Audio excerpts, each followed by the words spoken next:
술과 함께 떠나는 한시 여행, 소동파 편에 오신 것을 환영합니다.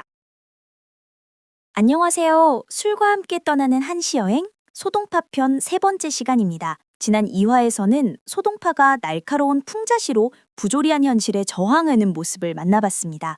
그의 저항의 축배가 어떤 파장을 불러일으킬지 많은 분들이 궁금해하셨는데요.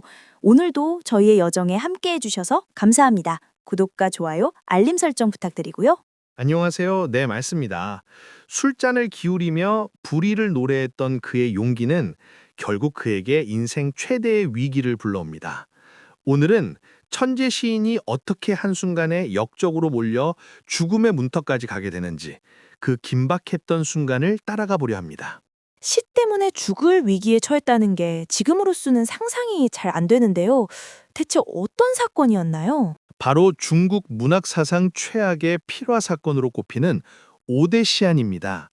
오대는 관리를 감찰하는 기관인 어사대를 뜻하는데 이곳에 까마귀가 많이 앉아 까마귀 관청이라 불렸습니다. 그리고 시한은 시로서 죄를 다룬 사건이라는 뜻이죠. 말 그대로 그의 시 구절 하나하나가 반역의 증거로 왜곡되어 그를 올가맨 사건입니다. 지난 시랑에 봤던 그 풍자시들이 빌미가 된 거군요. 그런데 정말 시 때문에 사형까지 받을 수 있었나요? 당시는 상상 이상으로 무서운 시대였습니다. 신법파 관리들은 그의 시집을 샅샅이 뒤져 불만이 담긴 구절들을 찾아냈고 이를 황제를 비방한 역모로 몰아갔죠. 예를 들어 새로운 달력을 비판한 시구를 국가의 새정칙을 조롱한 것으로 메뚜리 떼를 묘사한 시를 탐관오리를 빗댄 것으로 해석하며 하나하나 죄목을 만들어냈습니다. 결국 그는 호주지사로 부임한 지 석 달 만에 체포되어 수도 개봉으로 압송됩니다. 그리고 100여일이 넘는 기간 동안 칠흑 같은 감옥에 갇혀 혹독한 신문을 받게 되죠. 정말 끔찍하네요. 자유롭게 시를 쓰던 천재 시인이 하루아침에 차가운 감옥에 갇혔을 때 그 심정은 어땠을까요? 절망 그 자체였을 겁니다. 그는 모든 것을 체면하고 죽음을 기다렸습니다.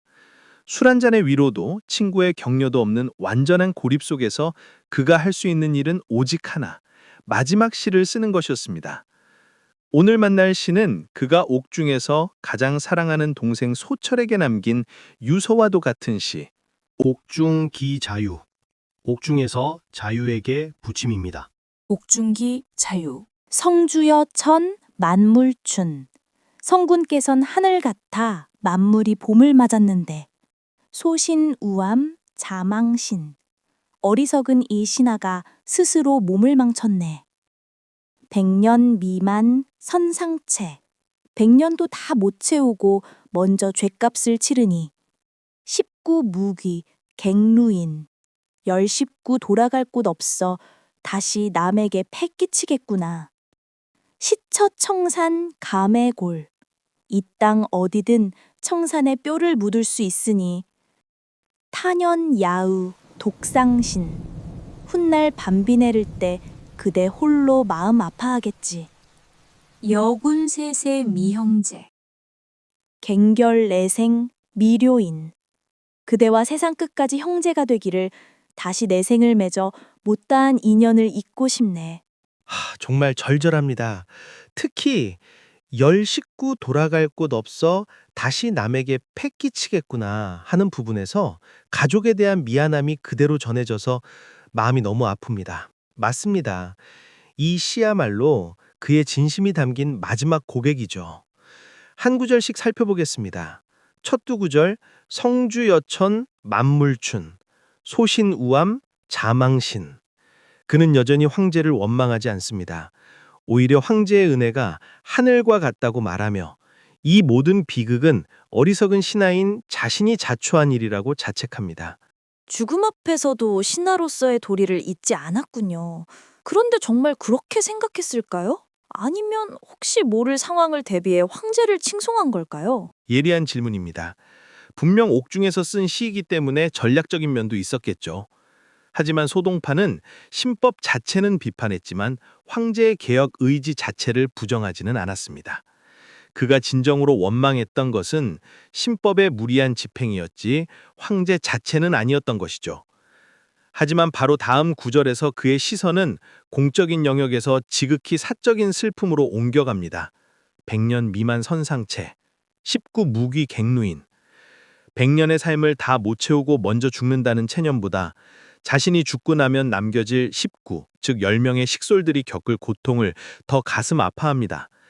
자신의 죽음이 남은 가족들에게 짐이 될 것을 걱정하는 가장의 마음이 담겨 있죠. 훗날 밤비 내릴 때 그대 홀로 마음 아파하겠지. 이 구절은 마치 영화의 한 장면 같은데요. 네. 시처 청산 감해골, 탄연 야우 독상신. 내 뼈는 아무데나 묻어도 좋은데 내가 죽고 난 뒤 어느 비 내리는 밤 홀로 남겨진 동생이 자신을 그리워하며 슬퍼할 모습을 상상하는 겁니다. 자신의 죽음보다 남겨진 동생의 슬픔을 먼저 헤아리는 애틋함이 담겨 있죠. 그리고 이 모든 슬픔과 미안함은 마지막 소원으로 응축됩니다. 그대와 세상 끝까지 형제가 되기를. 다시 내 생을 맺어 못다한 인연을 잇고 싶네. 이 마지막 두 구절이군요. 그렇습니다. 여균 세세위 형제, 갱결 내생, 미료인. 이 생에서 못다한 형제의 인연을 다음 생, 그 다음 생에서도 영원히 이어가고 싶다는 간절한 약속입니다. 이것이 그가 세상에 남기는 마지막 말이었습니다. 두 형제는 어렸을 때부터 함께 공부하고 같은 해에 과거에 급제했으며 관직 생활 내내 서로를 의지하며 살았습니다. 그런 동생과의 이별이 그에게는 죽음보다 더 슬픈 일이었던 거죠. 설명을 듣고 나니 정말 눈물이 날 것 같습니다. 그런데 그는 어떻게 살아남을 수 있었나요? 그를 구하기 위해서 수많은 사람들이 나섰습니다. 동생 소철은 자신의 벼슬을 내놓고 형을 살려달라 애원했고 심지어 그의 정적이었던 왕한석까지도 어찌 재능 있는 선비를 죽일 수 있느냐며 황제에게 간청했죠. 또한 황제의 할머니인 조태후가 나서서 선왕제께서 과거 급제자를 죽이지 말라는 유언을 남기셨다고 상기시켰죠. 결국 신종 황제는 마지못해 그를 사면하고 그는 황주라는 낯선 땅으로 유배를 떠나게 됩니다.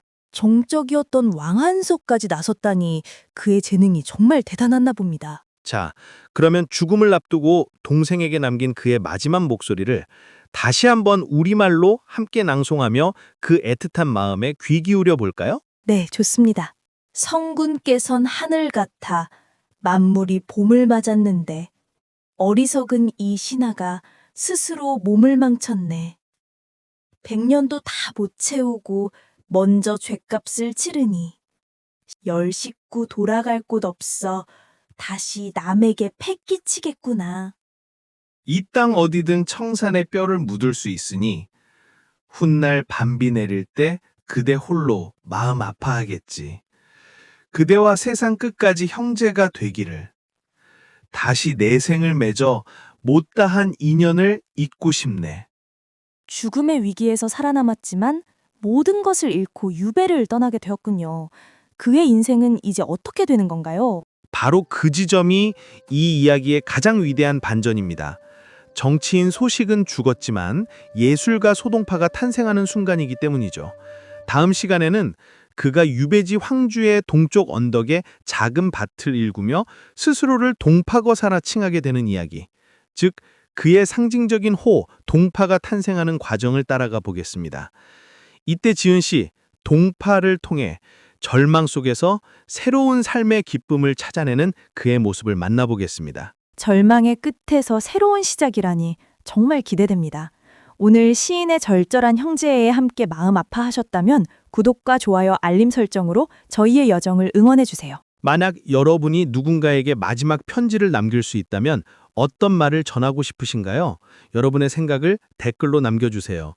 저희는 다음 시간 소동파의 위대한 부활 이야기와 함께 돌아오겠습니다. 함께 해주셔서 고맙습니다. 다음 See 시간에 you 꼭 next week. 다시 만나요. Goodbye. Goodbye.